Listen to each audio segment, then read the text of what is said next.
Last week, I announced that I was convening an emergency committee under the international health regulations to evaluate the upsurge of mpox in the Democratic Republic of the Congo and other countries in Africa. Today, the emergency committee met and advised me that, in its view, the situation constitutes a public health emergency of international concern. I have accepted that advice. आपने सुना WHO के director general doctor Tedros Adhanom Ghebreyesus को, जिन्होंने mpox को public health emergency of international घोषित किया है। मानो ये दुनिया के लिए एक चिंता का विषय है। 2022 में भी एमपॉक्स को ग्लोबल हेल्थ इमरजेंसी घोषित किया था, पर अब इसका नया वेरिएंट आया है जो पिछले वाले वेरिएंट से ज्यादा खतरनाक है। केवल अफ्रीका में इस साल एमपॉक्स वायरस से 530 लोगों की डेथ हो चुकी है और ये आंकड़ा बढ़ता ही जा रहा है। ये वायरस अब तक अफ्रीकन कंट्रीज में था, लेकिन अब ये धीरे धीरे कई देशों में फैल चुका है। ये वायरस हमारे पड़ोसी देश पाकिस्तान में भी आ चुका है। वीडियो को आगे बढ़ाने से पहले हम इसके इतिहास के बारे में जान लेते हैं कि आखिर ये वायरस आया कहां से और इसका पहला केस कहां मिला।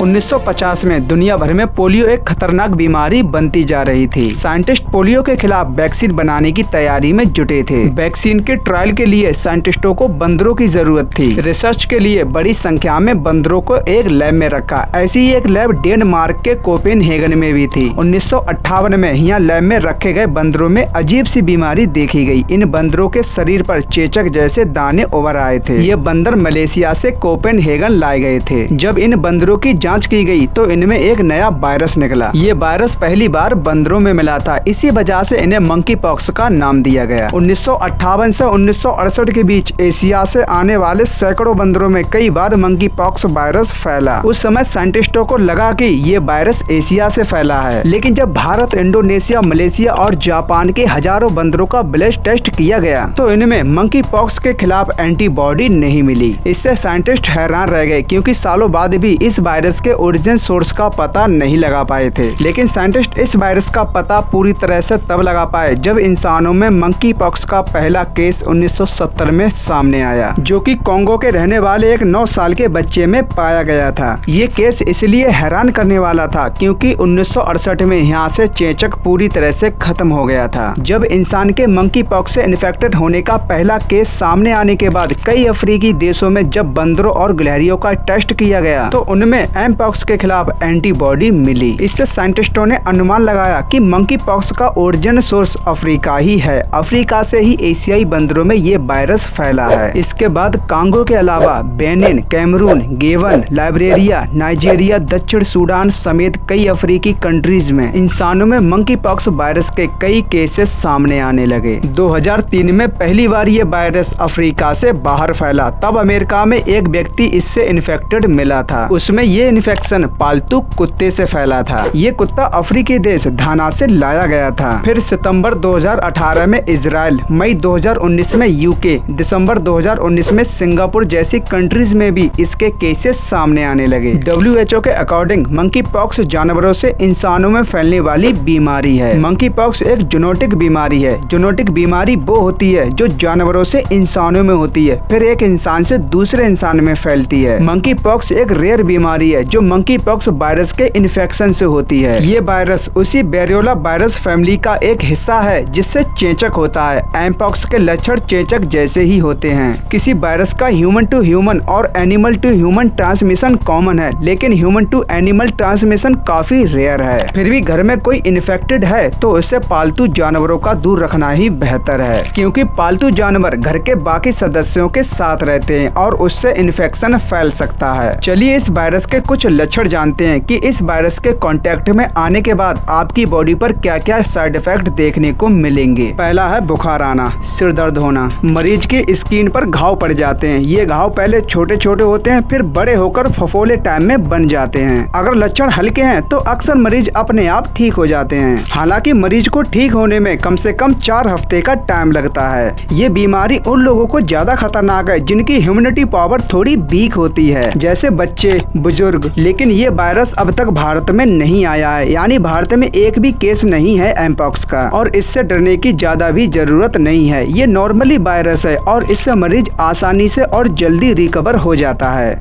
उम्मीद है आपको ये वीडियो अच्छी लगी होगी। वीडियो को लाइक करके चैनल को भी सब्सक्राइब कर लें ताकि आप हमेशा हमारे साथ अपडेट रहें।